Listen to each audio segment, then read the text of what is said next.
And I'd like to pass on some particular regards from Vice Admiral Papp, who is the commander of the Coast Guard Atlantic area. He is a terrific supporter of what the Coast Guard Auxiliary does throughout the Atlantic Area Command, and he recognizes the terrific support that you give to all Coast Guard operations in the Atlantic area. One of the things I wanted to do today is, because I know one of the subjects of this whole conference is modernization, is give you a little presentation on the video of the Operations Command.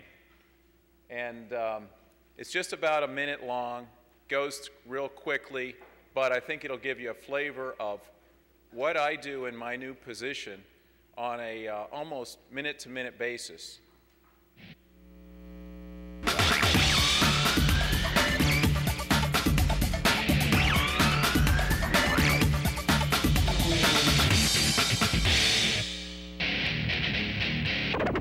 The United States Coast Guard Operations Command.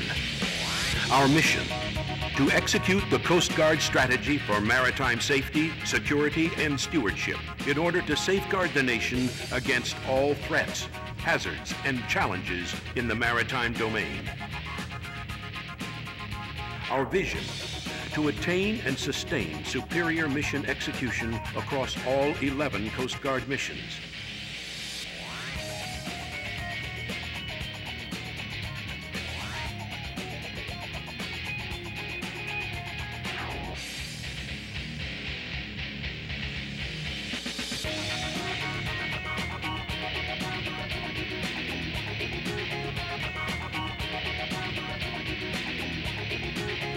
The United States Coast Guard Operations Command, protecting our nation against all hazards, all threats.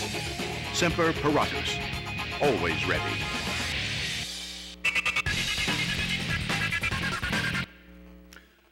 Okay, so I told you it was going to be quick, and it is, but I think it does emphasize that a big part of our modernization has to do with having a central national point of leadership for our operations, our 11 missions across all 9 districts, and in fact all over the world where the Coast Guard's operating.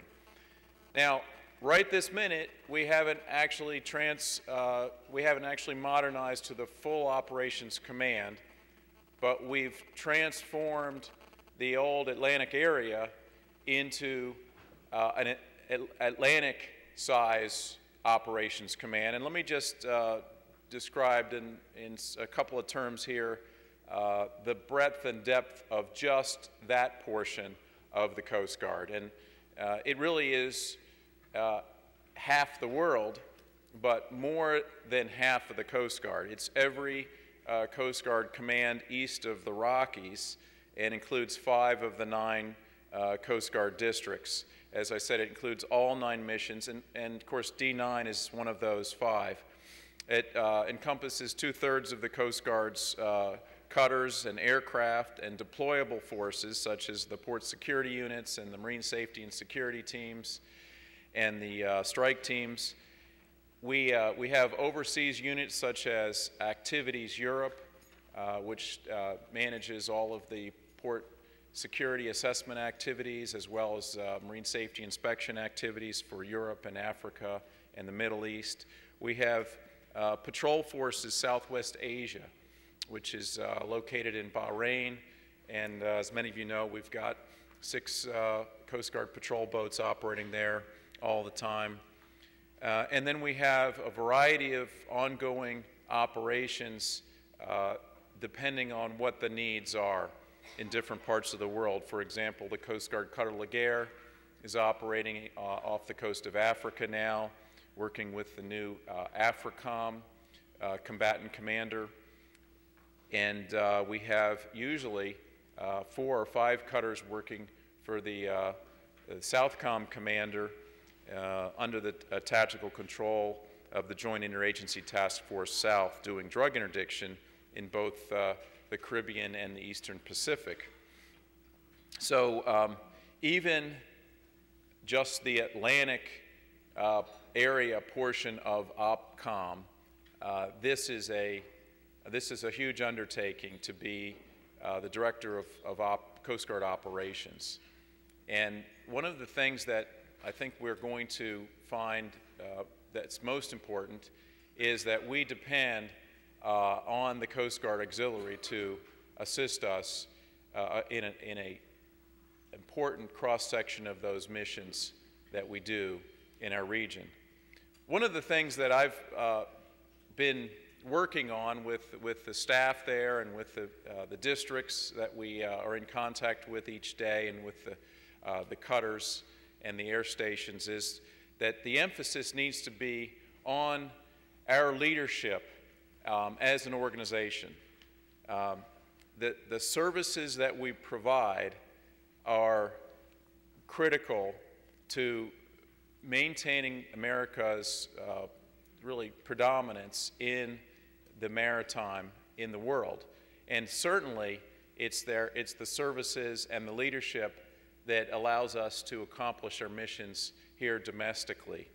You know, the waterways and the coastal waters in this country are just too vast and too important to America to do anything less than to put our full effort into leading those seafarers, those boaters, those waterfront operators, and even our interagency partners, because we're recognized as the experts. We're recognized as the people with the history, the experience, the assets to be in charge of this environment. And I don't think we could do it without the Coast Guard Auxiliary. As the Atlantic Area Director of Operations, the main reason I wanted to come here is to seek your assistance with my mission. Certainly, we need to have our districts and our units put their full effort in supporting your activities and the flotillas and so on, all the way up, so that you can do what you do for Operations Command. But I think there's no better chance for me on an annual basis than to seek out this need for leadership in the communities, than to come here to the national meeting, get you a little bit charged up with what we have to do on a daily basis for the American people, and to ask for your support. So I want to thank you very much for having me today, and I'll be looking forward to talking to many of you during the breaks. Thank you.